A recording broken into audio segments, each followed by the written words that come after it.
Nobody wins at political football, but someone has to win the World Cup.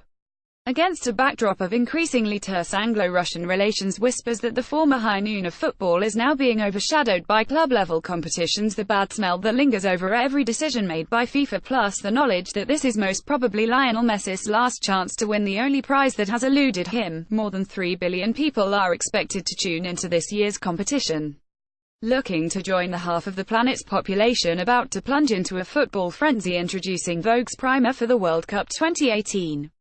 Where is it, Russia, land of diplomacy, practicing weightlifters, dumplings and Dostoevsky, currently overrun with plush replicas of Zabavaka, an anthropomorphic wolf who is the World Cup 2018's official mascot.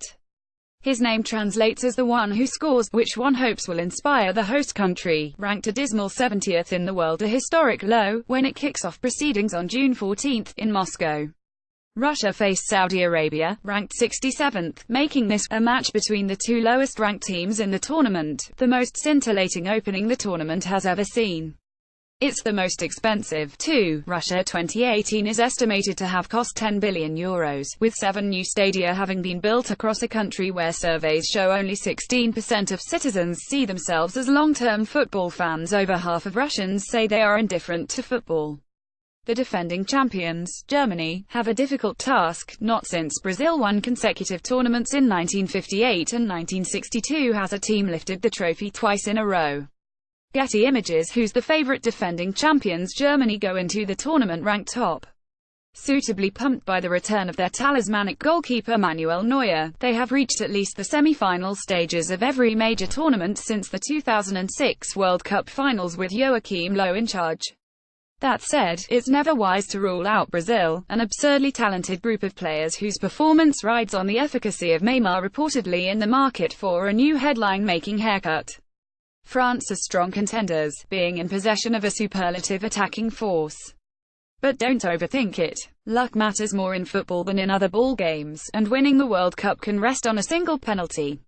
As the FT's Simon Cooper puts it, the difference between going home ignominiously and becoming immortal is often a matter of a referee's judgment or a few inches on a couple of shots. Raheem Sterling and his England teammates in training in June 2018. Getty Images. Does the England team have a chance? Young. Only France and Nigeria have younger squads, and inexperienced. England rank as underdogs this year. That could be a good thing.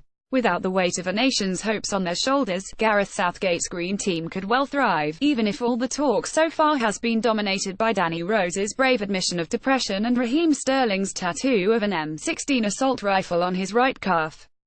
Let's hope controversy powers the team into the last 16, where they will probably crash out on penalties to Germany. Argentina will hope Lionel Messi can propel them into the final.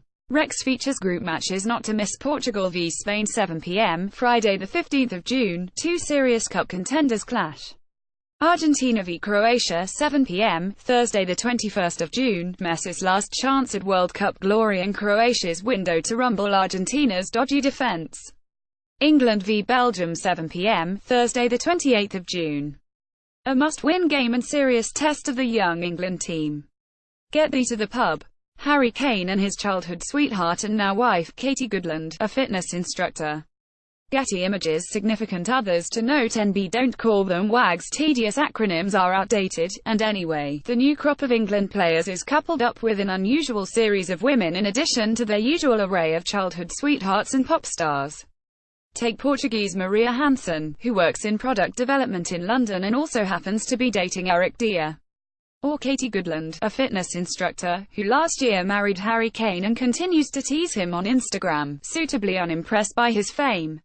Sure, there is a Colleen Rooney-sized hole in this year's travelling entourage, and we can rest assured that there will be no replays of the glorious antics that fueled headlines at the sleepy spa town of Baden-Baden 12 years ago. Ellen Rives singing "I Will Survive" on a table in Maxus karaoke bar. Colleen's +1 for her tanning consultant Alex Curran checking out of the hotel with a £60,000 pink champagne bill, but let's hope that translates into a better goal-scoring average on the pitch. Marwan Fellaini makes Vogue's best-dressed footballers list. David Hughes, GQ-style random facts to drop. Did you know suicide rates drop during World Cups? When France hosted and won the World Cup in 1998, the suicide rate dropped by more than 10%. Apparently, it's because shared events create water cooler moments, imposing a wider sense of belonging on communities. In backing Iceland, beginner's luck, and all that.